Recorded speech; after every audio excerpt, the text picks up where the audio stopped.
সুবহানাল্লাহ। কিসের জন্য? রহমান যদি শব্দ আসতো তাহলে কোথার জন্য? দুনিয়ার জন্য। রহিম যেহেতু আসছে, রউফুর রহিম, তিনি আখিরাতেও তোমাদের জন্য দয়ালু। কেমন দয়ালু? নবী কেমনে দয়ালু হবেন? কিয়ামতের ময়দানে সব মানুষ যখন উঠে যাবে,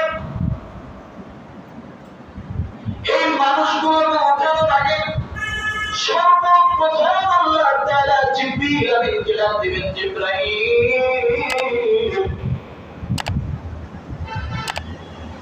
বাকি ফেরেশতারা কোথায়?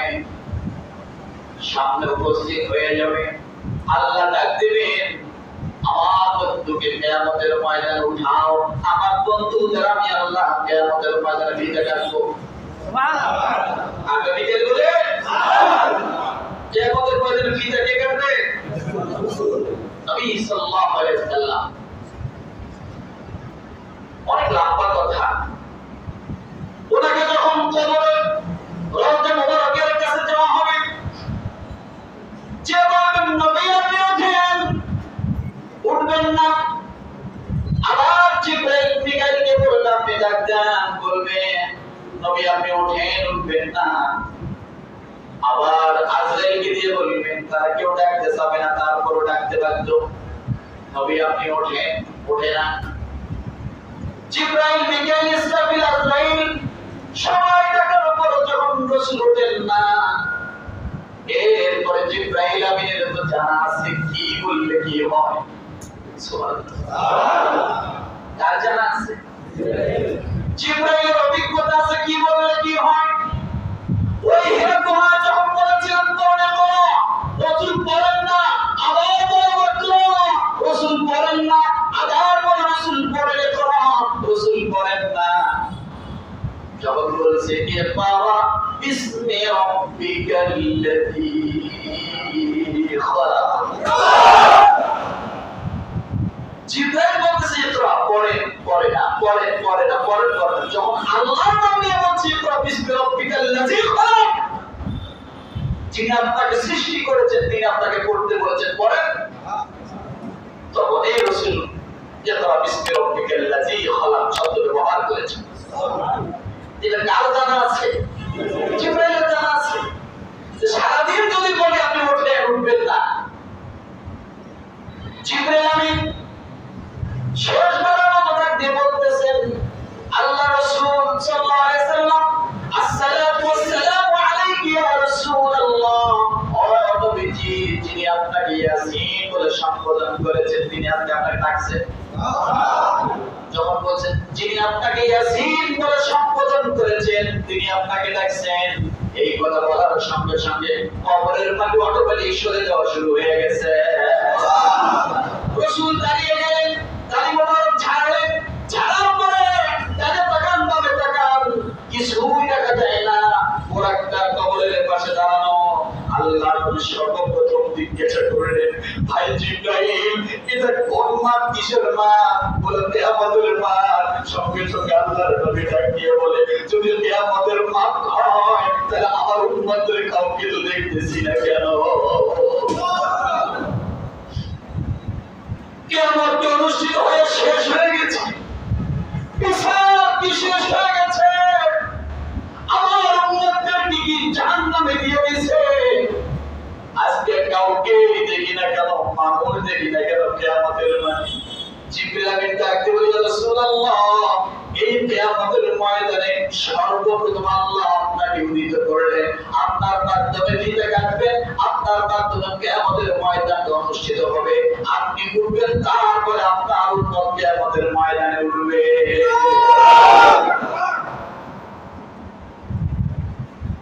ডাক দিয়ে বলেন, ভাই জিবরাইল চলো।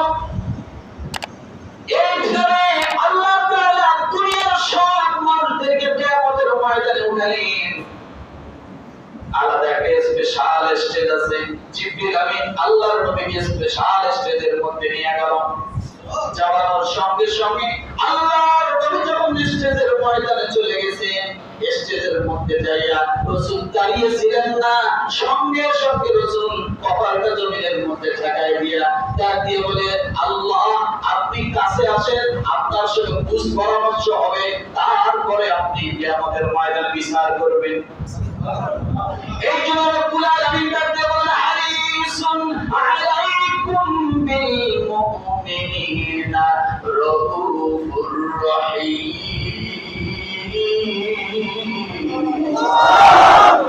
যিনি কিয়ামতের ময়দানে তোমার বন্ধু হবেন, তিনি হবেন দয়ালু। যিনি সেজদায় করে তোমার নাজাতের জন্য কাঁদবেন, তিনি হলো দয়ালু। যিনি একজন মানুষ জাহান্নামে থাকার মুমিন, জাহান্নামের যে ব্যক্তি একবার কালেমা পড়েছে, এমন একজন মানুষ যতক্ষণ জাহান্নামে থাকবে ততক্ষণ পর্যন্ত আমার রাসূল জান্নাতের গেটের ভিতরে ঢুকবে না। আল্লাহকে ডাকতে আল্লাহ, যতক্ষণ পর্যন্ত আমার একজন উম্মত কালেমা পড়নেওয়ালা ভুল করেছে, অন্যায় করেছে, জাহান্নামে থাকবে, আমি রাসূল জান্নাতের গেটের বাইরে থাকবো। যতক্ষণ পর্যন্ত সব কালেমাওয়ালা জান্নাতের মধ্যে ঢুকবে, সব শেষে আমি নবী জান্নাতের ভিতরে ঢুকে যাব। তিনি হলেন আপনার নবী। সুবহানাল্লাহ। এই জন্য আল্লাহকে বলা করেছেন রউফুর রহিম। কিয়ামতের ময়দানে তোমাদের জন্য হবে কি? দয়ালু। প্রতি মুহূর্তে তিনি তোমাদের জন্য সুপারিশকারী হয়ে যাবে এবং তিনি যা চাবেন আল্লাহ দিবেন। এটা আল্লাহর ওয়াদা। কার ওয়াদা? ওয়ালা সাউফা ইউতিকা রাব্বুকা ফাতারদা আলাম ইয়াজিদকা ইয়াতীমান ফাআওয়া ওয়া ওয়াজাদাকা দাল্লান ফাহাদা ওয়া ওয়াজাদাকা আইলান فأغنى فأما اليتيم فلا تقهر وأما السائل فلا تنهر وأما بنعمة ربك فحدث। কয়টা বলি খালি মাথায় আসছে, আলোচনা তো এইটাই শেষ সময়। দুনিয়ার যত রাসূল নবী আসছেন, একজন নবী রাসূল বাদ দিয়ে সমস্ত নবী রাসূলরা আল্লাহকে সন্তুষ্ট করার জন্য ব্যস্ত ছিল, আর আল্লাহ তাআলা একজন রাসূলকে সন্তুষ্ট করার জন্য ব্যস্ত ছিল। প্রমাণ ছিল দুহা। প্রমাণ কি? ছিল দুহা। আল্লাহ বলেন, রাসূল আমি আপনাকে সন্তুষ্ট করব। রাসূল বলে আমি সন্তুষ্ট হব না। কি বলছে আল্লাহ? কি বলছে? আমি আপনাকে সন্তুষ্ট করব, করে ছাড়ব। আল্লাহ বলেন, রাসূল বলেন আমি এই দুনিয়ায় সন্তুষ্ট হব না, আমার শর্ত আছে, তারপর আমি সন্তুষ্ট হব। সুবহানাল্লাহ। আল্লাহ তাআলাকে রাসূল ডাকতে বলে আপনার সঙ্গে বোঝাপড়া হবে কিয়ামতের ময়দানে। সেদিন যদি আপনি আমাকে সন্তুষ্ট করতে পারেন তাহলে আপনার ওয়াদা ঠিক। আর আমি কিয়ামতের ময়দানে সেদিন সন্তুষ্ট হব, সেটা আমি আমার ভিতরে রাখলাম। আল্লাহ বলছেন আমি আপনাকে সন্তুষ্ট করেই ছাড়ব। সন্তুষ্ট কিভাবে রাসূল হবেন বলবো? রাসূলের একটা কথা থাকবে, যতক্ষণ পর্যন্ত একজন কালেমা পড়নেওয়ালা উম্মত জাহান্নামে থাকবে ততক্ষণ আমি সন্তুষ্ট হব না। ততক্ষণ পর্যন্ত আমি সন্তুষ্ট হব না যতক্ষণ একজন কালেমা পড়নেওয়ালা উম্মত জাহান্নামে থাকবে। যদি সব আপনি উঠায় দেন সেদিন আমি সমাপ্তি সন্তুষ্ট হব। সেই রাসূল মায়ের গর্ভে আসছেন। সুবহানাল্লাহ। কার গর্ভে? সেই রাসূল মায়ের গর্ভে আসছে। সংক্ষেপে ব্যাপারটা বলে দিয়ে যাই। মায়ের গর্ভে আসলে বংশমর দিকে গেলাম না, তিনি মায়ের গর্ভে আসলেন। আসার পরে মা আমেনা